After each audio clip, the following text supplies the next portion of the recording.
langsung aja ya nanti kalau, tentang saya ya nggak banyak juga yang bisa saya ceritakan, yang jelas, sehari-harinya saya peneliti, background pendidikan saya juga dari manajemen, bisnis saya juga, S2-nya Business School, kemudian juga melanjutkan di social welfare, seperti itu. Eee, Bu Vanda, maaf, yap, tadi kelupaan. Jadi nanti kita dengerin paparan Bu Vanda kurang lebih 20-25 menit, kemudian lanjut diskusi tanya jawab, dan nanti mohon kalau ada penanya yang kira-kira layak jadi penanya terbaik, saya mau kasih buku ini ya. Kita pilih satu perempuan dan satu laki-laki untuk dapetin hadiah buku ini. Bu Vanda nanti yang milih. oke. Oke. Waduh, Ya, terima kasih. atas izin Bu Kanti. Oke, saya coba share sedikit ya, beberapa, eee, resum dari hasil penelitiannya. Maaf, saya harus buka filenya dulu. Mmm,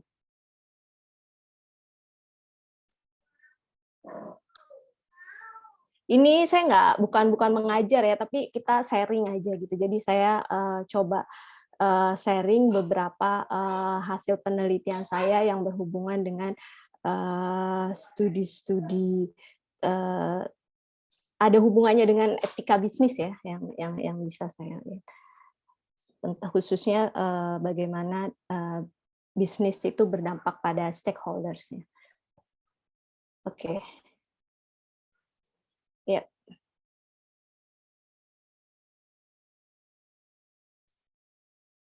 ya. Oke, jadi,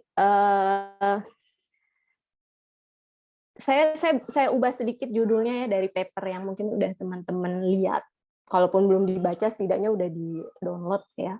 Itu tentang, studi pemuda dan pertanian keberlanjutan kedaulatan pangan, cuman di sini saya coba, sedikit merangkum, saya lebih spesifikkan judulnya dengan transformasi industri pertanian di Lampung Tengah. Jadi ini merupakan bagian dari studi 3 tahun, sebenarnya 3 tahun besar tentang pemuda dan pertanian keberlanjutan kedaulatan pangan. Pada dasarnya studi ini tidak dilakukan di Lampung Tengah saja, tapi juga ada di daerah Cilacap, kemudian Jogja dan sebagainya. Cuman di sini, supaya kita lebih fokus pada satu wilayah, satu, lokus, jadi saya coba ambil kasus di sini dari, Lampung Tengah, gitu. Nah, seperti yang saya telah katakan tadi, sebenarnya kalau kita mencoba, kalau bahasa Ibu tadi kan merefleksikan gitu, apa yang, sudah terjadi gitu dalam dunia industri ini, tentunya kita, ada beberapa pertanyaan-pertanyaan dasar yang ingin kita jawab, yang ingin kita teliti lebih lanjut. Yang pertama, bagaimana sih transformasi pertanian itu terjadi, karena ini kasusnya untuk di daerah Lampung Tengah yang, eee, sama seperti landscape di Sumatera lainnya ya, Lampung itu terkenal dengan, pertanian industri, basisnya perkebunan, seperti itu. Perkebunan sawit, tebu, gula, singkong, buah-buahan ya seperti nanas, pisang, kemudian juga di situ ada, industri kopi dan sebagainya. Nah, kemudian dari adanya transformasi pertanian itu, pertanyaan selanjutnya, siapa yang menguasai itu? Apakah perusahaan, apakah pemerintah, apakah masyarakat gitu? Apakah perusahaan bersama dengan masyarakat atau perusahaan dengan pemerintah, kemudian, masyarakat tidak terlibat dan sebagainya, itu yang coba kita tanya. Kemudian, caranya seperti apa, dengan cara seperti apa, menguasai atau mengelola, industri tersebut dan, siapa yang mendapatkan keuntungan gitu dari, eee, industrial tersebut gitu. Jadi pertanyaan-pertanyaan basic yang biasanya dalam studi-studi kritis ini menjadi, eee, pertanyaan penelitian itu sendiri.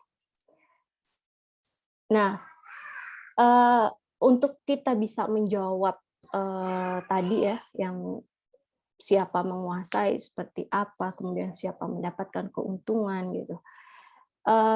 Tentunya kita agak sulit kalau kita menggunakan satu disiplin ilmu, misalnya manajemen saja, atau ekonomi saja, atau sosiologi saja gitu. Jadi memang kita sudah memulai untuk melihat atau bertanya itu dengan pendekatan yang interdisiplin gitu. Kalau yang saya gunakan di sini adalah ekonomi politik, sosiologi, dan antropologi gitu. Kebetulan tim kami waktu itu juga memang ada orang ekonominya, ada orang sosiologinya, ada juga orang antropologi. Jadi kita selalu berdiskusi bersama untuk kita melihat suatu fenomena itu dari berbagai interdisiplin. Kemudian dari itu semua kita biasalah ya kalau kita melakukan riset atau kita melakukan studi kritis gitu, kita akan melihat kita pakai konsep apa nih yang kita mau lihat untuk mempermudah kita supaya kita di dalam hutan yang sangat belantara itu tidak kehilangan arah gitu. Nah, kemudian kita coba melihat reproduksi sosial gitu. Nah, mungkin teman-teman udah biasa ya kalau kita baca-baca buku tentang flora, fauna gitu. Ada reproduksi. Kenapa hewan itu melakukan reproduksi? Jadi dia melahirkan atau dia membuat generasi selanjutnya gitu ya. Kita tahu supaya tidak terjadi kepunahan gitu. Nah, kalau di ilmu-ilmu medis kayak manusia ya kita kan suka dengar ya reproduksi kesehatan dan sebagainya gitu. Jadi bagaimana tubuh kita, organ dalam tubuh kita itu lahir dan sebagainya seperti itu. Nah, konsepnya itu sama gitu dengan reproduksi yang fisik itu sendiri. Kalau reproduksi sosial itu yang dilihat adalah kondisi sosialnya gitu. Jadi, menurut Wells itu kita mengetahui tentang bagaimana kita hidup. Jadi bagaimana kita mengcapture gagasan bahwa hidup itu perlu direproduksi tidak hanya fisik tapi juga sosial. Nah, sosialnya itu apa? Kalau yang paling mudah di tempat di mana kita tinggal ya, atau di perumahan atau di dimanapun lah, apartemen juga bisa ya, kita tinggal di mana gitu. Kemudian kita coba melihat 10 tahun yang lalu apakah berbeda masyarakatnya dengan sekarang. Apakah masyarakatnya sekarang ini lebih tua rata-rata dibandingkan yang dulu? Dulu banyak anak-anak yang tinggal di perumahan ini, sekarang perumahannya jadi perumahan yang ditinggal hanya orang-orang tua gitu. Nah, kemudian apakah dulu pekerjaannya apa nih masyarakat di sekitar kita? Kalau sekarang seperti apa gitu? Yang paling mudah lagi kita lihat bangunannya itu dulu rumahnya seperti apa, sekarang sudah berubah apa belum? Banyak gedung atau tidak seperti itu. Jadi masyarakatnya juga dilihat ya, bukan hanya secara fisik saja, tapi apakah yang dulu guyup orang-orangnya, kemudian sekarang lebih merakyat gitu, lebih ada sering kumpulan seperti itu, atau justru sekarang lebih individual gitu. Jadi orang itu di rumahnya masing-masing, nggak ada lagi tuh acara kemasyarakatan dan sebagainya. Itu bagian-bagian Bu Fanda agak breaking ya, putus-putus. Atau di saya aja, di teman-teman gimana? Itu saya juga putus, Bu. Putus-putus. Iya, putus-putus ya. di konteks juga seperti itu ya, ada menjadi digital. Kemudian ada perubahan nggak nih tentang tenaga kerja? Komposisi tenaga kerjanya seperti apa? Sekarang tenaga kerja seperti apa yang digunakan? Bagaimana hubungan antar tenaga kerja dengan manajemen dan sebagainya, berubah tidak seperti itu. Jadi itu yang dilihat dari reproduksi sosial. Itu konsep inilah yang kemudian saya gunakan untuk melihat bagaimana transformasi di daerah Lampung Tengah itu terjadi dengan masuknya berbagai perusahaan ya, khususnya penanam modal asing maupun ada juga yang penanam modal dalam negeri dan sebagainya, BUMN dan sebagainya masuk apa yang terjadi, reproduksi sosial apa yang terjadi di dalam society-nya itu gitu. Itu yang coba saya gali dari penelitian ini. Nah, kemudian nah, kenapa reproduksi sosial ini tadi jadi menarik ya untuk saya lihat, karena kita kan tidak hidup sendiri ya. Misalnya ada perusahaan itu ada di dalam suatu masyarakat, apalagi dia yang basisnya pengelolaan alam ya, baik yang eksplorasi maupun pengelolaan sumber daya alam khususnya. Dia tidak berdiri sendiri.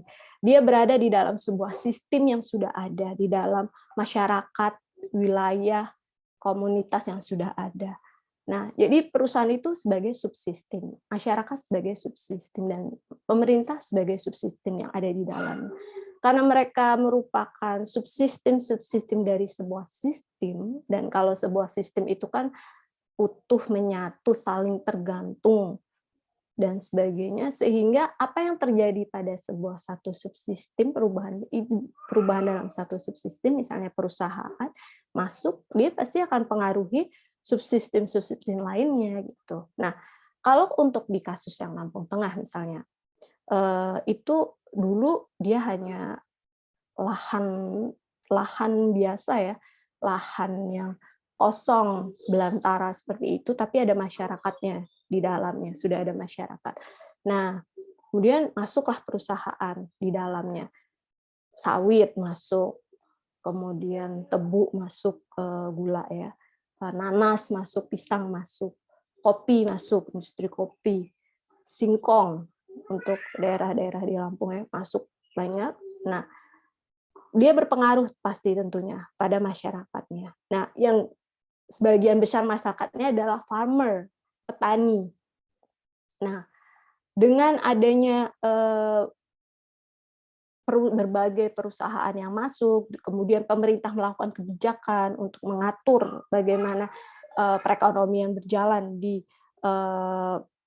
daerah tersebut, peraturan-peraturan melalui berbagai regulasi, tentu farmer yang tadinya mereka hanya subsisten di dalamnya, pasti akan berpengaruh.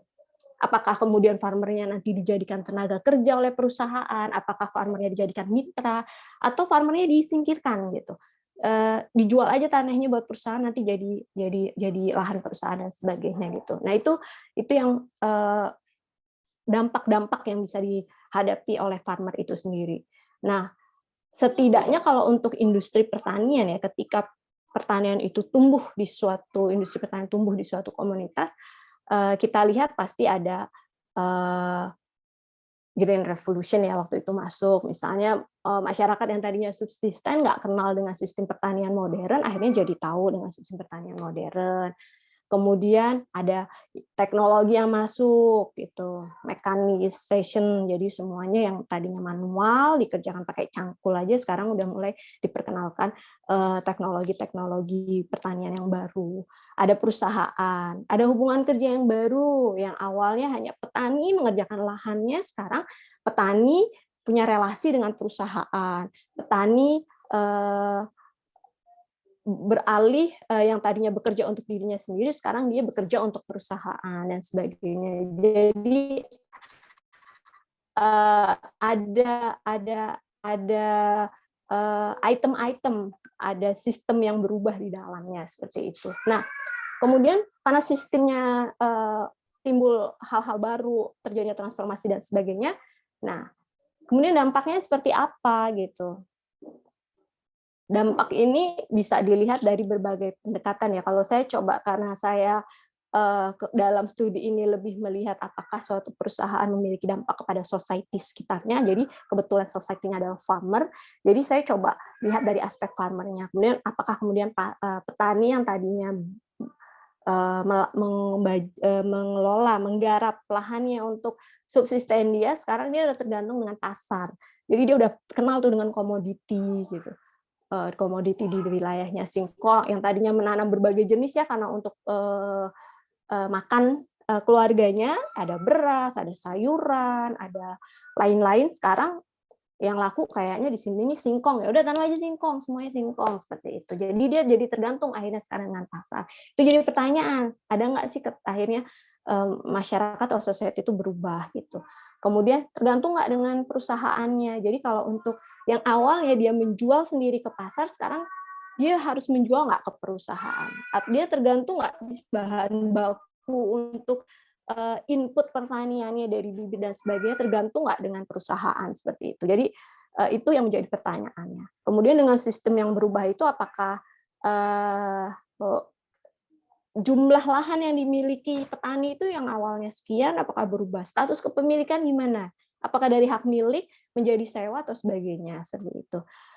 Dan yang lebih kita lihat, lebih umum kita lihat tuh masyarakat secara umumnya ya, misalnya tentang migrasi tenaga kerja. Apakah anak-anak mudanya yang ada di society itu kemudian bisa menjadi tenaga kerja, di-hire oleh perusahaan, atau justru mereka harus keluar gitu. Karena udah orang tuanya nggak ada tanah ya, tanahnya udah dijual, atau mereka menyewakan lahannya ke perusahaan, ya anaknya udah nggak bisa mengelola lagi dong lahannya. Jadi dia harus keluar desa untuk mencari pekerjaan lainnya dan sebagainya. Itu yang kemudian menjadi pertanyaan. Dan itu analisis social reproduction itu di situ kita akan melihat lebih menggali lebih detailnya.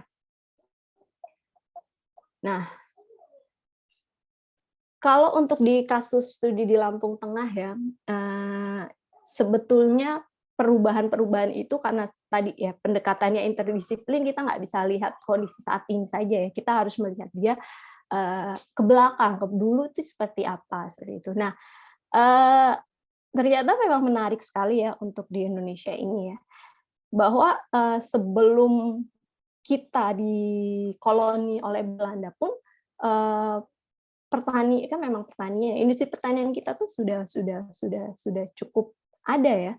Jadi kalau untuk kasus di Lampung dulu sebelum koloni Belanda, Lampung itu secara ekonomi di bawah kontrolnya Kesultanan Banten. Jadi di situ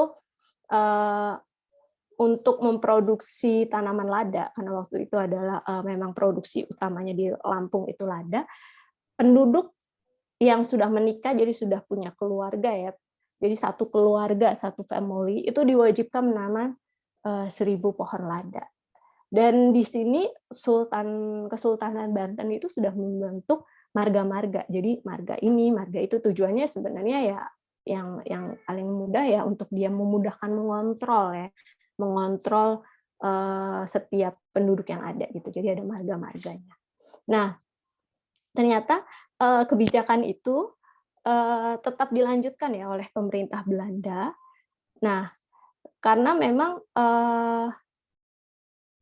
pemerintah di masa kolonial Belanda, Lampung itu sudah bisa menghasilkan 30% produksi lada di dunia. Gitu. Jadi produksi lada dari Indonesia dibawa ke Eropa itu sebagian besar dari Lampung. Nah, pada saat itu Belanda itu menghilangkan nih marga-marganya yang sudah dibentuk oleh Kesultanan Banten itu sendiri. Dia tidak mengakui. Tapi kebijakan perkebunannya itu tetap dilakukan, menanam satu jenis komoditas utama gitu, itu tetap dilakukannya gitu. Nah, meskipun pada akhirnya Belanda mengakui lagi marganya dengan di bawah kendalinya dia gitu. Tujuannya ya untuk gampang memudahkan mengatur ya, memungut pajak dan sebagainya seperti itu. Nah, ketika kita sudah merdeka, kemudian ada Undang-Undang Pembaharuan Agraria ya di tahun 60 itu, lahan-lahan yang dulu dikelola oleh masyarakat, oleh komunitas di sana untuk lada itu diakui oleh pemerintah menjadi tanah negara. Jadi dari situ kita udah lihat bahwa wah udah perubahan udah mulai terjadi. Jadi yang masyarakat tadinya punya lahan ya, punya kontrol terhadap menguasai sebuah lahan, kemudian lahan itu diambil alih menjadi tanah negara seperti itu. Nah, masyarakat tetap menggunakan tanah-tanah yang masih tersisa ya, dan kadang-kadang mereka tetap bisa mengelola tanah negara itu, tapi dengan sistemnya ladang berpindah gitu. Jadi dia tanam sebentar, kemudian pindah lagi ke sebelahnya dan sebagainya. Dulu kalau yang marga itu mereka bikin setiap keluarga itu punya diberikan tanah, mereka mengatur sendiri ya, karena sebesar kira-kira 13 hektar satu tanah ya, 13 hektar kalau 13 hektar tanah dikelola satu warga. Bu Fanda putus-putus. Dulu nggak ada sistem undang pembaruan agraria itu tanahnya Fanda. Status masyarakatnya. Mungkin yang dulu punya tanah Fanda. Bu Fanda.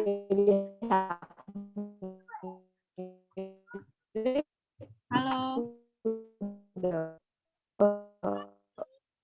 Halo.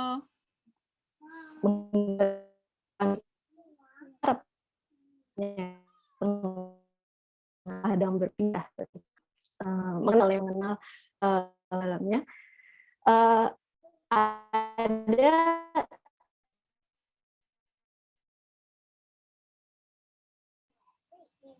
Halo.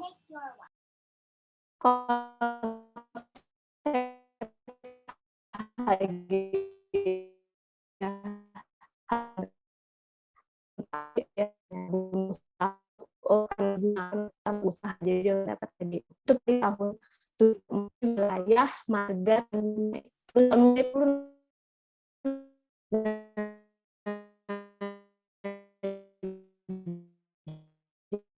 Jadi itu tahun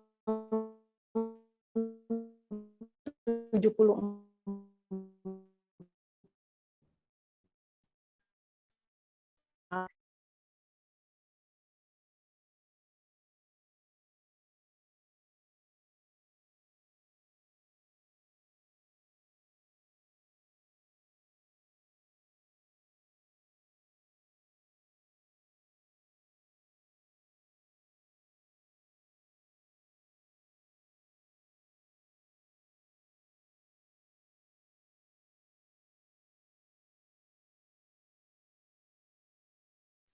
Ya, Bu Fanda keluar sebentar nih. Mudah-mudahan lebih stabil nanti masuk.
Iya, udah masuk lagi ya?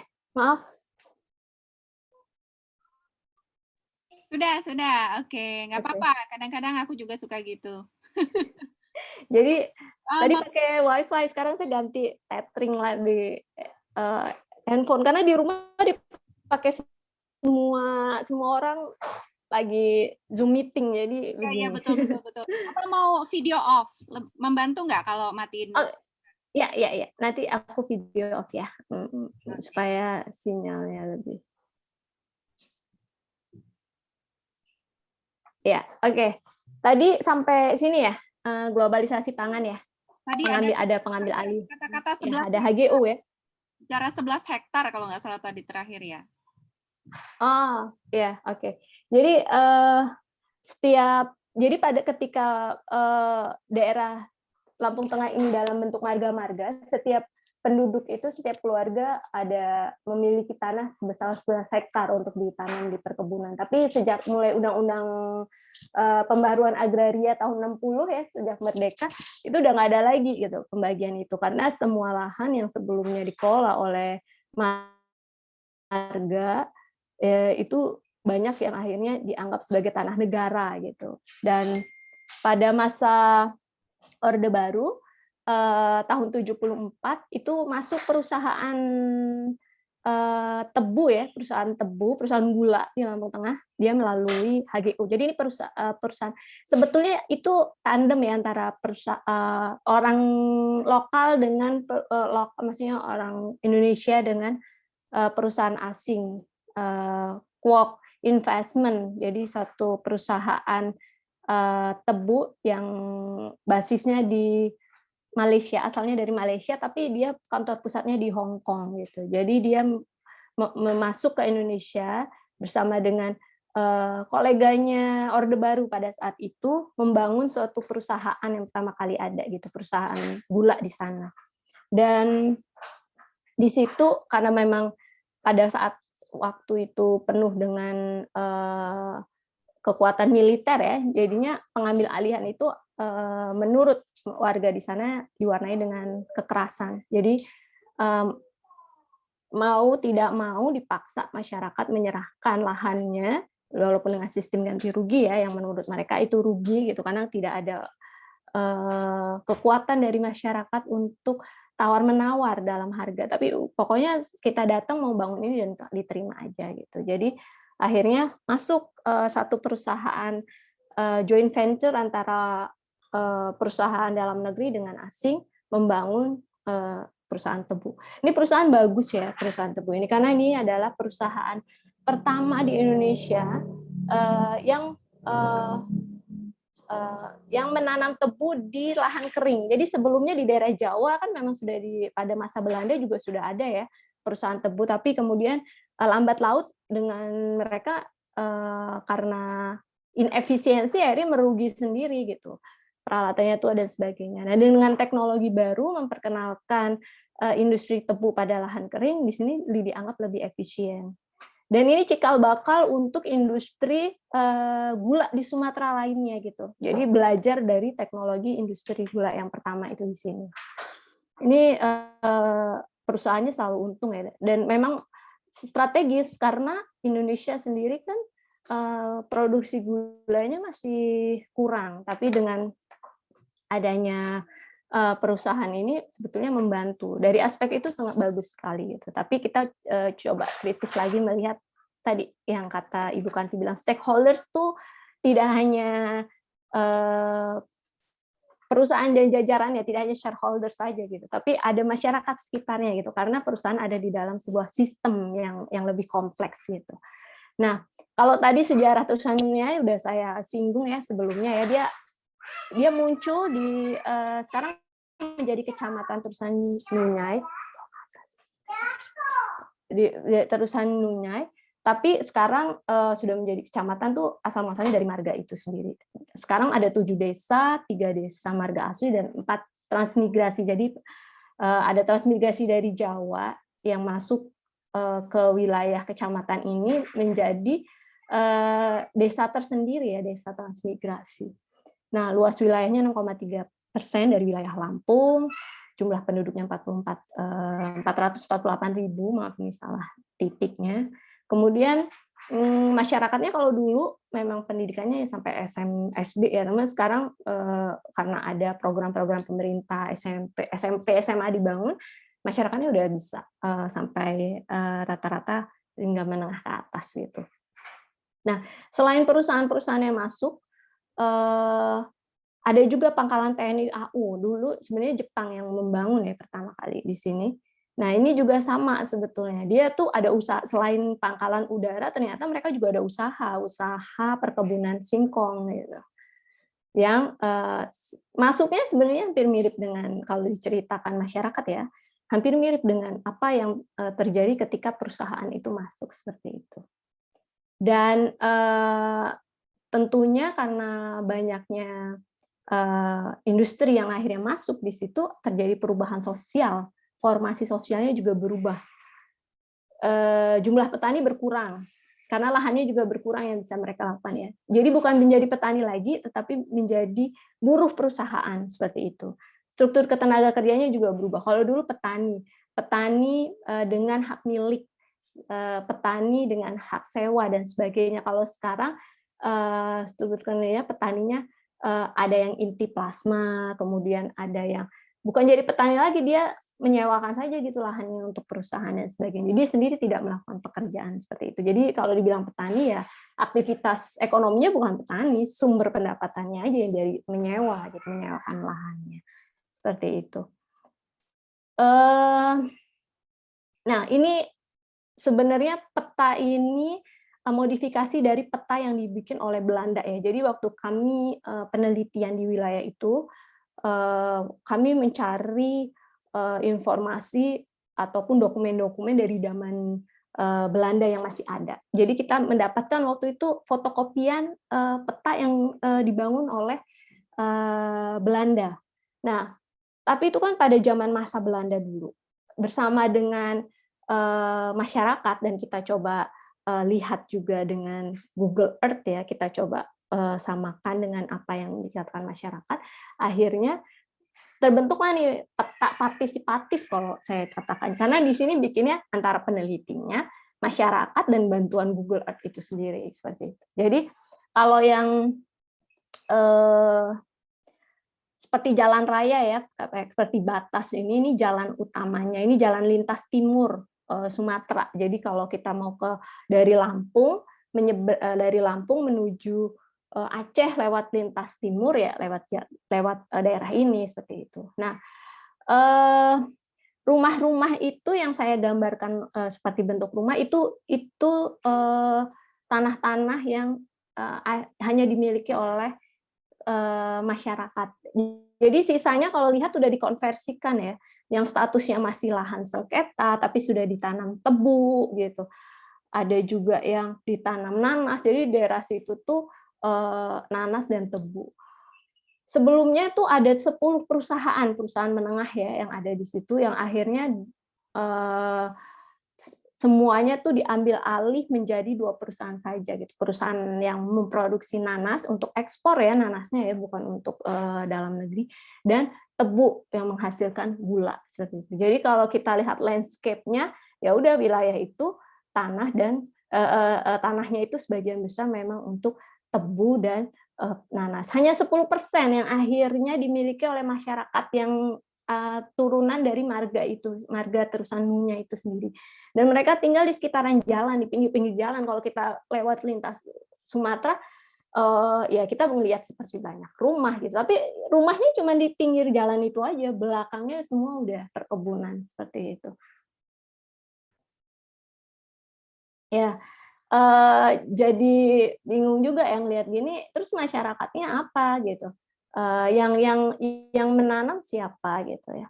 Nah, kayak saya coba studi kasus di satu perusahaan yang gula dengan ya saya declare di sini kami masuk agak sulit ya di perusahaan itu. Jadi ya lewat kontak channel-channel yang kita kenal aja gitu akhirnya kita bisa masuk, beberapa data kita dapatkan, tapi itu pun agak sembunyi-sembunyi. Kita nggak bisa masuk ke perusahaan itu untuk observasi lebih dalam seperti itu karena memang perusahaannya tertutup ya. Pada waktu itu mana mereka alasannya sibuk sedang mau panen gitu. Jadi mereka sibuk untuk proses penggilingan penggilingan tebu gitu, refinasinya. Ya udah mau nggak mau dengan data seadanya kita mencoba mengeksplorasi di dalamnya seperti itu. Nah, kemudian impact-nya apa dengan adanya food corporation? Food di sini lebih pada tanaman pangan ya maksudnya ya, food corporation yang ada. Tadi saya udah bilang kalau untuk mode produksinya yang dari 10 perusahaan, kemudian mengerucut menjadi 2 perusahaan gula dan juga yang produksi nanas gitu. Dan sistemnya petani itu berarti hanya tinggal generasi orang tua saja ya, generasi orang tuanya yang masih punya lahan, dia akhirnya ya karena daerah itu secara kontur tanahnya pun sudah berubah ya. Kan kalau monokultur dengan pertanian yang besar itu identik dengan pupuk-pupuk kimia. Pupuk kimia yang besar ya, karena mereka pemupukannya itu kan pakai helikopter ya, karena begitu luas itu, nggak mungkin manual juga, disiram dari atas dan sebagainya. Nah, pasti berpengaruh dengan tanah-tanah masyarakat, kadar unsur haranya dan sebagainya. Sehingga makin sulit untuk menanam tanaman yang heterogen, yang untuk subsisten makanan di dalam rumah tangga gitu. Akhirnya ya mereka pasarnya juga nggak ada gitu kan, akhirnya menanam yang apa perusahaan tanam juga gitu, biar nanti bisa dijual di perusahaan, kalau mereka menanam sendiri. Atau mereka bisa menyewakan lahannya, jadi konsepnya kerjasama operasi, KSO. Jadi seluruh digarap oleh perusahaan mulai dari bahan baku sampai tenaga kerjanya, nanti sistemnya bagi hasil. Jadi 100% yang diterima oleh petani itu dipotong 35% untuk biaya produksi. Nah, nanti yang 65%-nya itu diterima oleh petani, tapi nanti bukan diterima dalam bentuk tebunya ya, tapi dijual ke perusahaan. Nanti perusahaan yang beli dengan harga yang memang sudah ditetapkan oleh perusahaan seperti itu. Jadi ada ketergantungan yang tadinya otonom ya petani dalam mengelola lahannya, sekarang mereka menjadi ketergantungan karena mana mode produksinya berubah. Kemudian penguasaan lahan. Penguasaan lahan ya tadi ya, dari masyarakat hanya menguasai 10% ya, 90% dikontrol oleh korporasi, baik itu korporasi yang untuk tebu maupun yang untuk nanas. Dan tanamannya juga yang tadinya monokultur, yang jadinya heterogen ya, menjadi yang monokultur. Nah, di teknologi kalau sama ya seperti di daerah Jawa juga, kalau petani skala kecil ya pakai cangkul, mentok-mentok dia pakai bajak yang tangan didorong, kemudian panennya pakai combine harvester yang nggak terlalu gitu besar seperti itu. Itu pun sudah dianggap sudah modern ya untuk di daerah Jawa seperti itu untuk petani skala kecil. Nah, kalau di perkebunan jauh lebih modern lagi gitu. Pendekatan saintifik dan teknologinya kuat sekali gitu untuk diterapkan di pertaniannya ini sendiri. Ada juga perubahan di labor system-nya. Kalau awalnya kan hanya tenaga kerja keluarga ya masyarakatnya. Nah, sekarang kompleks hubungan ketenaga kerjanya di perusahaannya sendiri, itu tenaga kerja itu udah bagi dua ya, tenaga kerja yang tetap dan tenaga kerja yang organ, yang tidak tetap. Yang tetap itu dia di level manajemen dan juga yang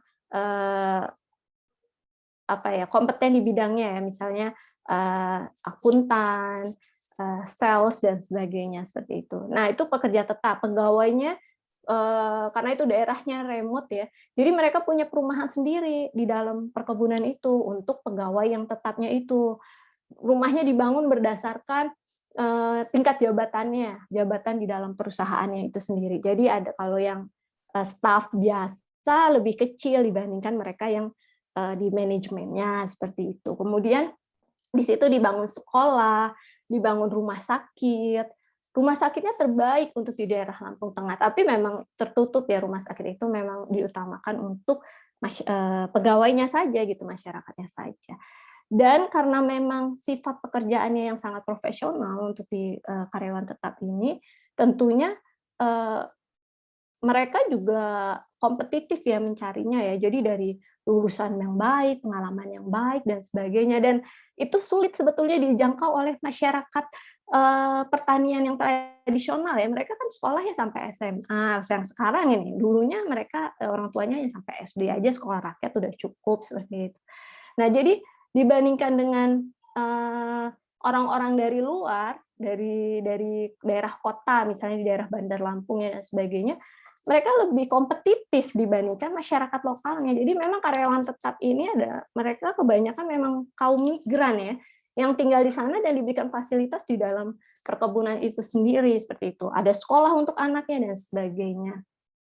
Nah, itu hubungan ketenagakerjaan yang ada di dalam perusahaan itu sendiri.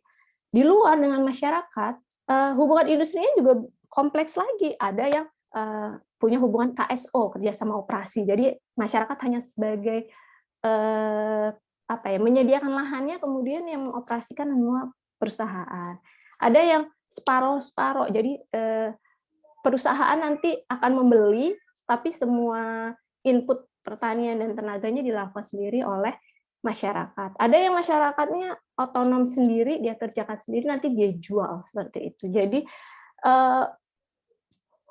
hubungan industri di dalam komunitas itu sudah sangat lengkap sekali, maksudnya sudah sangat kompleks seperti itu. Nah, itu impact dari food corporatization yang masuk di wilayah Lampung Tengah itu.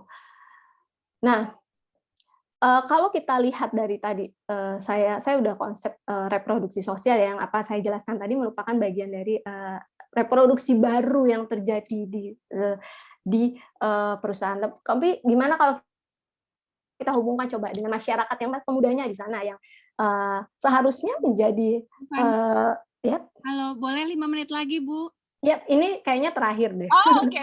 Thank you.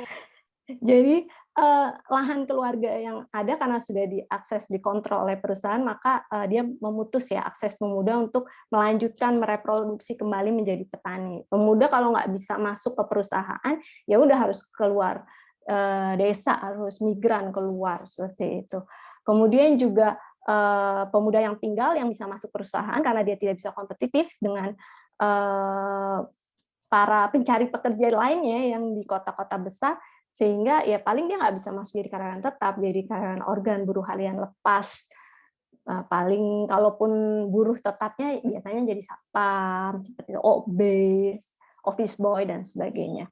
Nah, sementara untuk buruh yang seasonal, yang musiman, seperti hanya untuk panen, untuk menanam, itu biasanya sistemnya sudah kontrak, dan waktu saya tanya kontraknya siapa, mereka sudah ada kayak mandor-mandor, yang mandor-mandor itu ngambil tenaga kerja dari daerah Jawa dengan berbagai alasan lah ya, tapi dari Jawa mereka datang dengan truk berbondong-bondong masuk ke perusahaan itu sendiri. Jadi masyarakat mungkin bisa dilihat sebagian besar jadi penonton aja gitu, melihat bagaimana wilayah mereka yang sangat kaya tereksplorasi seperti itu, tapi mereka membentuk sebuah formasi sosial, reproduksi sosial yang baru, tapi masyarakatnya agak kurang bisa masuk, kurang terlibat, berkontribusi dalam reproduksi sosial atau kondisi masyarakat yang baru itu sendiri. Nah, ini cara umum yang bisa saya simpulkan dari hasil penelitian ini sendiri. Jadi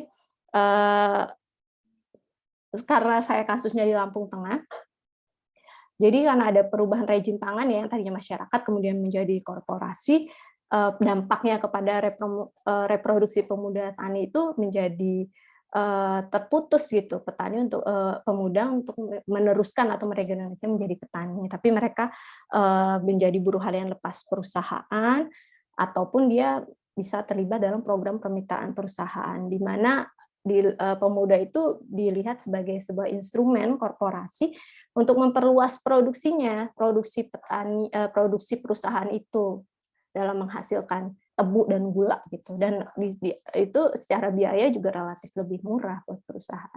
Tapi ini kasus di Lampung Tengah ya, beberapa kasus lainnya tentu reproduksi sosialnya berbeda-beda karena masyarakat itu punya respon yang beda-beda terhadap setiap globalisasi yang masuk.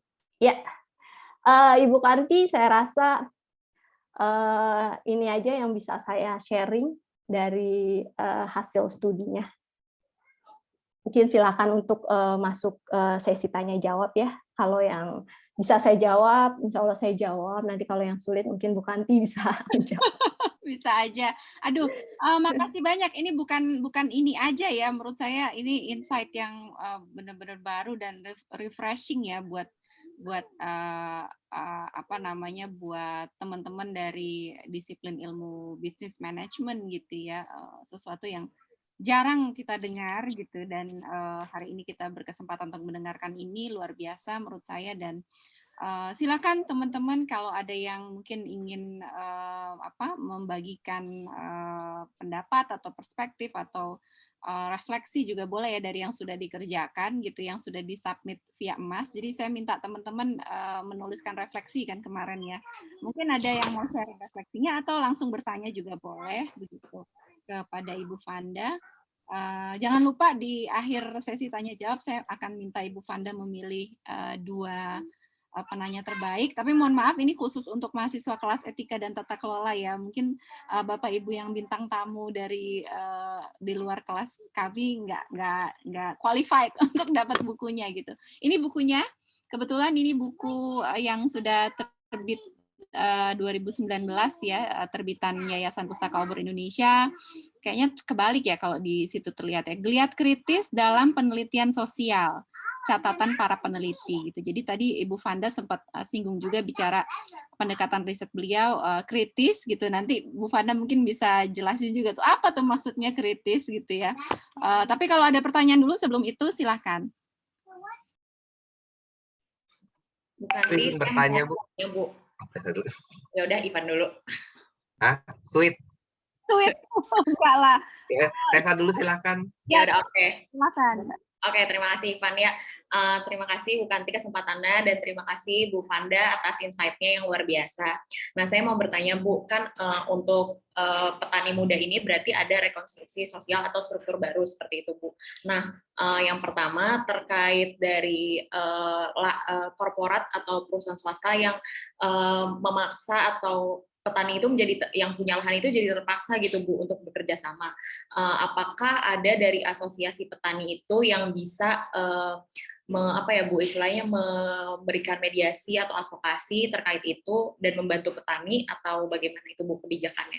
Seperti itu. Terus yang kedua Bu, dari petani muda ini sendiri, selain dia bermigrasi, kira-kira apakah pemerintah setempat itu ada memberikan bantuan kepada petani muda ini untuk diarahkan tetap mengolah sumber daya atau potensi dari Lampung Tengah itu sendiri, Bu? Seperti itu. Terima kasih, Bu. Oke, mau tambahin satu dari penanya yang kedua boleh ya, Bu Vanda? Oke.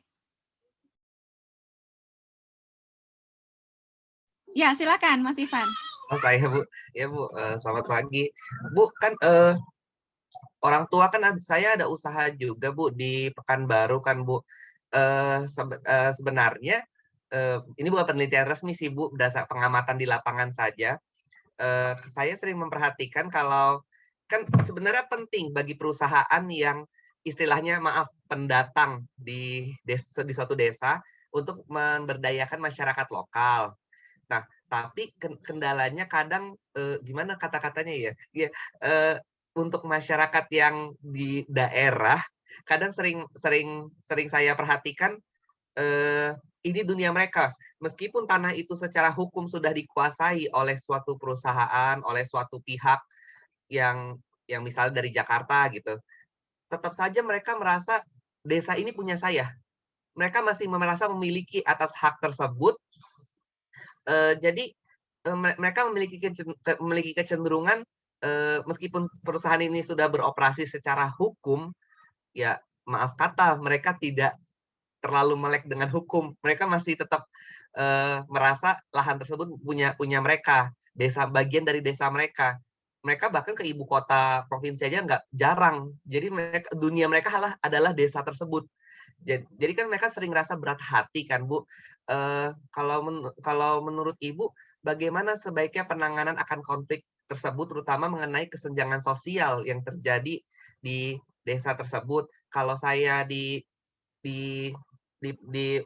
beberapa perusahaan yang beroperasi di daerah, yang stakeholder itu ada banyak juga dari luar daerah tersebut, memang betul yang Ibu yang di perusahaan yang Ibu mention tadi, mereka merekrut warga lokal, tapi maaf karena kualifikasinya kurang, paling menjadi kalau nggak satpam, OB, tapi itu saya perhatikan memang berguna juga untuk merekrut warga lokal itu just in case ada permasalahan dengan warga desa, ya yang warga lokal yang karyawan itulah yang jadi PR-nya perusahaan karena mereka memiliki pendekatan yang lebih cocok dengan warga lokal tersebut. Kalau menurut Ibu, apakah mungkin semisalnya perusahaan tersebut, apalagi perusahaan yang ini kan sudah memiliki fasilitas yang lebih baik ya. Kalau misalnya masalah pendidikan, warga lokal itu bisa dibantu seperti beasiswa atau diberikan pelatihan lalu disekolahkan di sana supaya bisa keep up dengan teknologi. Lalu mereka dimasukkan juga ada warga lokal yang di manajemen, di kantor.